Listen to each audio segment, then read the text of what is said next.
trabalhadores do Brasil. Assim sendo, declaro vaga a presidência da República. Sejam todas, todos e todos muito bem-vindos a mais um episódio de Mundo de História. E no episódio da semana eu vou falar com vocês sobre um dos momentos ou um dos acontecimentos mais marcantes da nossa história. E para falar dele, eu tenho que voltar em uma das figuras mais marcantes, se não a mais marcante figura brasileira do século XX, Getúlio Vargas. Eu vou falar hoje sobre o Plano Cohen, o plano que foi utilizado para gerar um autogolpe, permitindo que Vargas se tornasse um ditador oficialmente e comandasse o Brasil por mais 8 anos. Então vamos entender um pouco mais sobre esse momento.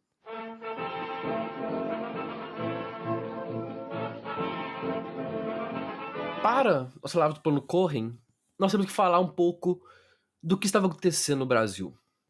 O Brasil tinha acabado de presenciar o levante comunista, ou como é chamada, a intentona comunista, o movimento falho, para tentar realizar um golpe de Estado de caráter socialista no Brasil, o que gerou ou aumentou, exacerbou o medo do comunismo no Brasil e junto o combate ao comunismo.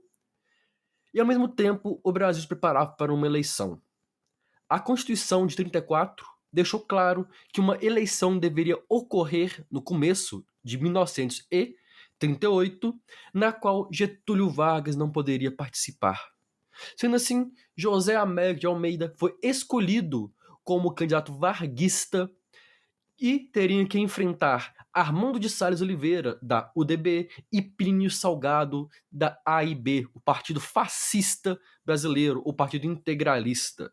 Para aqueles que não sabem, o integralismo é basicamente a versão brasileira do fascismo italiano. Eu devo fazer ainda um episódio sobre esse tema, mas já recomendo o livro O Fascismo em Camisas Verdes, de Leandro Pereira Gonçalves e Odilon Caldeira Neto. Muito bom esse livro, fica aí a recomendação. No mais, o ano de 37 chegava e, como eu falei, o anticomunismo tomava conta do país.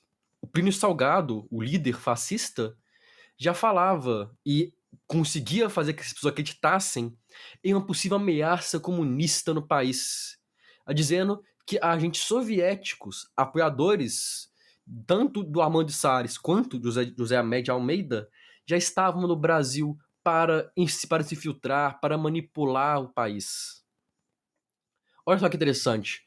Plínio Salgado utilizava esse medo do comunismo para tentar se fortalecer, mesmo que essa ameaça não existisse de verdade, e mais do que isso, nem Armando nem José Américo eram socialistas. Em setembro de 1937, Getúlio Vargas e seus ministros se reuniram para prestar homenagem às vítimas da intentona comunista, como era chamada. Nesse evento, o general Newton Cavalcante, integralista de coração, diga-se de passagem, anunciou a existência de uma onda vermelha que ameaçava o Brasil. E finalizou o discurso chamando a população a lutar contra o comunismo e afirmando que, abre aspas, não consentimos nunca que o judeu moscovita faça desse Brasil invejável o mercado sórdido infame. O judeu moscovita é basicamente falar sobre a ameaça bolchevique judia, ou ameaça judia bolchevique, o mesmo discurso que Hitler e os nazistas utilizavam na Alemanha, mostrando bem como que o fascismo caminha lado a lado com o combate, com a aversão, com o ódio ao comunismo, ao socialismo. Mas por que eu estou falando desse evento? Porque enquanto os discursos eram proferidos, a alta cúpula militar do Brasil e os ministros do governo já tinham em mãos o Plano Cohen, um plano comunista para realizar um golpe no Brasil. Em uma reunião da Defesa, todos os presentes concordaram que um golpe estava se aproximando. Dutra, então ministro da Guerra e se tornaria futuramente presidente da República, chegou a dizer que não era fantasia do governo e que os documentos de origem comunista são copiosos e preciosos. Os militares estavam tão convencidos que ao fim da reunião foi divulgada uma carta, uma circular, ressaltando que os militares estavam dispostos a lutar junto ao governo contra a ameaça comunista. Olha só como as coisas se unem. No dia 28 de setembro, Dutra e um almirante, o Guilherme, solicitaram que Vargas declarasse estado de guerra.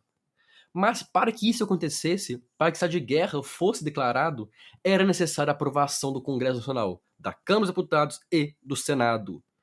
E para isso seria necessário a maioria do Congresso, e uma votação que não seria fácil.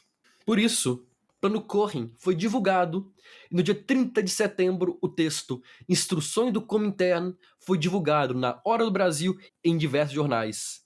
A nação fora convencida que os comunistas desejavam um golpe de Estado e a população, obviamente, não aceitaria isso. Mas ao mesmo tempo, olha só que interessante, os militares faziam questão de ressaltar que em nenhum momento eles gostariam de dar um golpe. Eles queriam defender o Brasil da ameaça comunista, da ameaça socialista. Um discurso extremamente semelhante ao que os militares utilizaram em 64 para dar o golpe militar. Outubro se iniciou com os debates na Câmara sobre a aprovação do projeto de estado de guerra ou não. De um lado, os opositores pediam que o documento original fosse apresentado, o que nunca foi apresentado. E do outro lado, os políticos leais a Vargas alegavam que o documento era verídico e que a ameaça estava às nossas portas, que era necessário agir. Por 138 votos a 58, o projeto foi aprovado na Câmara e com 23 votos a favor e 5 contrários, foi aprovado no Senado. Assim, no dia 2 de outubro, Vargas decretou oficialmente o estado de guerra, iniciando, ao lado de líderes religiosos, estudantes e intelectuais conservadores, uma nova caça aos comunistas. Mais do que isso, na prática, a situação era mais do que isso. O caminho para Vargas realizar um autogolpe e permanecer no poder estava livre. Dulce e Mário, no livro Da Revolução de 30 ao Golpe de 37, colocam que não foi o temor ao comunismo que motivou esse comportamento, e sim o temor ao militarismo. Vou comentar essa frase.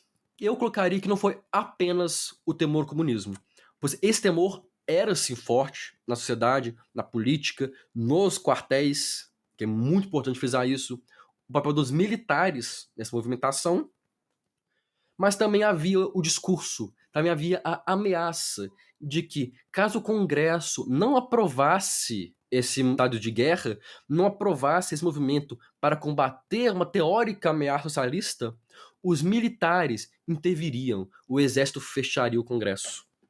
Então, de um lado, era o medo do comunismo, do outro lado, era o medo de uma ditadura militar. Não era uma situação fácil para os congressistas, não era uma situação fácil para o Brasil. Como eu falei, nós caminhávamos em direção a um golpe de Estado. Eu quero falar aqui rapidamente de José Antônio Flores de Cunha, Carlos de Lima Cavalcante e Juraci Magalhães, governadores, respectivamente, Rio Grande do Sul, Pernambuco e Bahia, que estavam ou rompidos com Vargas há algum tempo, ou se posicionaram publicamente contrários às manobras políticas que estavam sendo feitas e que no mundo político já estava claro que era a forma de manter Vargas no poder. Obviamente, Vargas, autoritário como ele era, e caminhando para se tornar ainda mais autoritário, não permitiria isso. Pressões foram feitas, movimentos foram feitos, e os três foram obrigados a renunciar aos seus cargos ou foram depostos o mesmo, mostrando que Vargas não perseguiria apenas os comunistas, mas perseguiria, na sua ditadura que estava crescendo, estava nascendo, toda e qualquer oposição ao seu governo. Chega novembro, e em 10 de novembro, o movimento liderado por Vargas, Góes Monteiro, Eurico Dutra, entre outras, teve sucesso. Os militares cercam o Congresso Nacional, o fecham e anunciam, e Vargas anuncia a sua permanência no cargo. Traduzindo essa fala, em 10 de novembro, Getúlio Vargas e os militares dão um golpe de Estado, rasgam a Constituição de 34 e realizam a manutenção de Vargas no poder. Vargas anunciou, quando instaurava o que vira esse chamado Estado Novo, que é necessário, abre aspas, para reajustar o organismo político às necessidades econômicas do país e garantir as medidas apontadas. Não se oferecia outra alternativa além da que foi tomada, instaurando-se um regime forte de paz, de justiça e de trabalho. Quando os meios de governo não correspondem mais às condições de existência de um povo, não há outra solução senão mudá-los, estabelecendo outros moldes de ação. Esse trecho do discurso de Vargas exemplifica perfeitamente esse movimento. Na visão dele, dos apoiadores, é necessário mudar o Brasil e esse discurso para convencer a população de que se era necessário, de que o governo que existia, ou melhor dizendo, que a forma política que existia no Brasil não estava dando conta de comandar o Brasil. Por isso é necessário mudar o regime.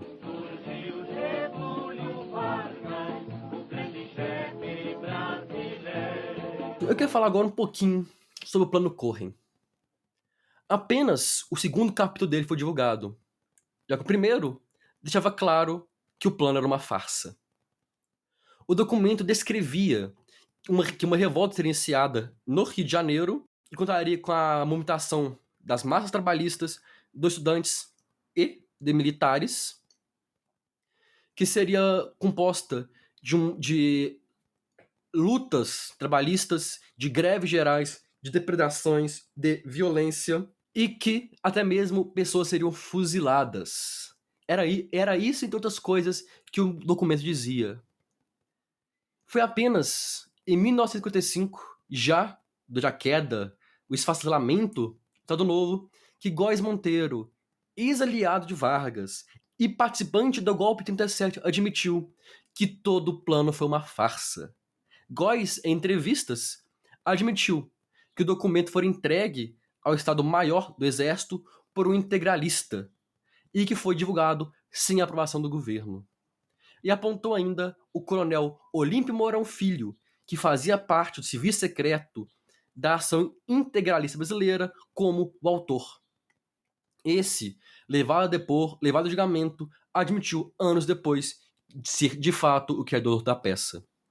Olímpio admitiu que tinha escrito o documento quando fazia parte da AIB e se baseou no golpe de Bela Kun na Hungria, o líder socialista e revolucionário da Hungria, e que a ideia seria redespertar os integralistas para a luta anticomunismo e, consequentemente, fortalecer o Plínio Salgado na eleição.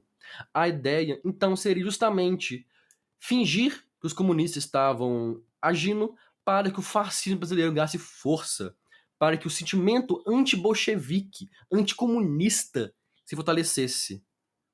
E o nome Plano Cohen em referência a Bela Cohen, o apelido que os integralistas deram ao Bela Kun. Como eu falei, o documento seria para apoiar Plínio Salgado. Esse recebeu o documento, leu e achou muito fantasioso e falou que não queria.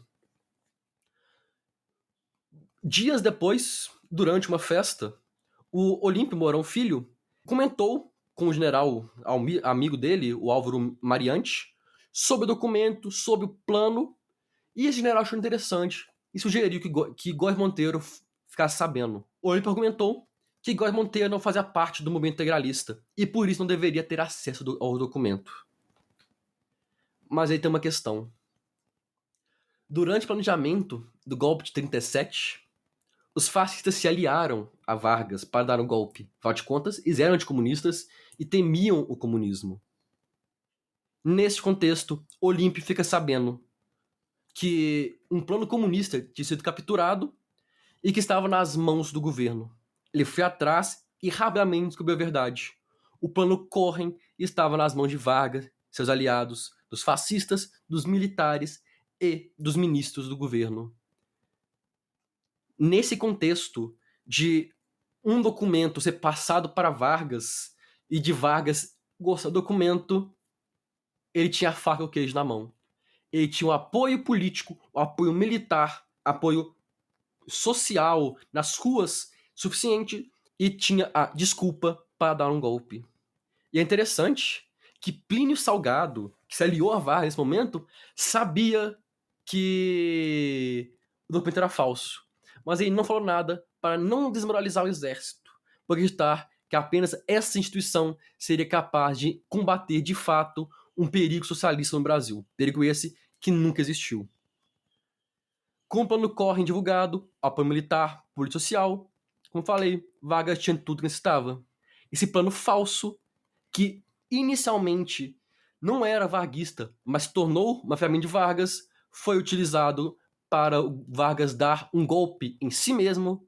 E é muito curioso que ele foi responsável por um autogolpe e decretar o Estado Novo. Com opositores presos, suprimidos e grande apoio, protestos contra o golpe foram poucos e incapazes de impedir. O Brasil entrava, então, em um período ditatorial, um período que muitos podem chamar de fascistas, de certo ponto foi mesmo, que duraria até 1945. Espero que esse episódio deixe claro uma coisa que eu friso muito. Como os militares, as forças armadas, estão sempre por perto, estão sempre por trás de todos os golpes e todas as tentativas de golpe de Estado que o Brasil teve. Desconsiderando o levante comunista, pois ele era fraco e incapaz de fazer qualquer coisa.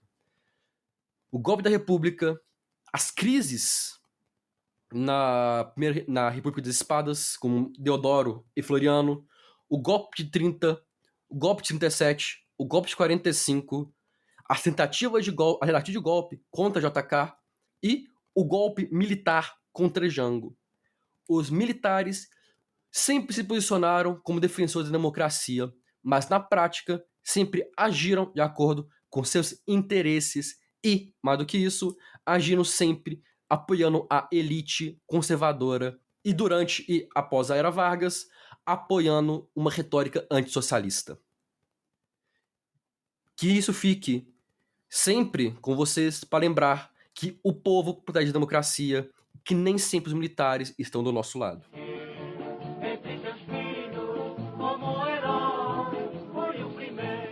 Eu agradeço a todo mundo que escutou o episódio até aqui.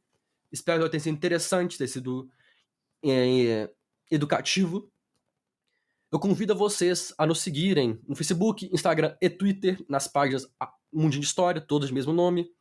É a forma de vocês estarem sempre em contato conosco e saber quando tem episódio novo e também mandarem dicas, sugestões e críticas. Lembra ainda que se você está escutando pelo Spotify, pelo próprio aplicativo, você consegue mandar um feedback sobre o episódio, é muito bem-vindo e nos ajuda muito. Se você tiver interesse, você também pode nos financiar com Pix ou no Catarse, um valor mensal qualquer. Os dados estão no nosso Instagram, @mundohistoria, como eu disse. Mas você também pode nos ajudar, e muito, compartilhando esse episódio com os amigos, colegas, conhecidos, familiares, qualquer pessoa que você acha que possa gostar desse ou de outros episódios. No mais, muito obrigado a todo mundo que escutou o episódio até aqui e vejo todos vocês na próxima semana. Um abraço e até lá.